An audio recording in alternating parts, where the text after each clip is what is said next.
This is the RLTCW-SP, and this is part 3 of a 3-video series for this particular bottle because all of the labels were on different rolls. So the first thing we did, this is the bottle that you sent us. So the first thing we did in the first video is apply this label.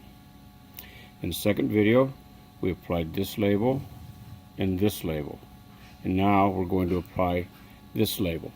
So once again, the label is flagged out to the gold indicator cord.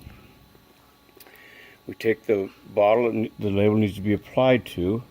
We put it in the nesting area, and this time the locator notch is up.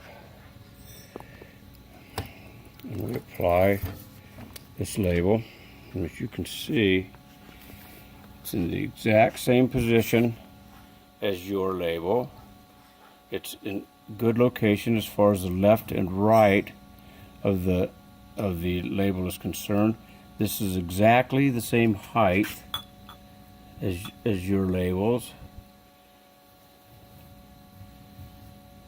and that's all done by adjusting only the position of the labels on the roller and the position of the labels running through these two guide rollers. Everything else throughout this whole thing has remained exactly the same, so it's working very well. And as you can see, there's absolutely no bubbles whatsoever on here.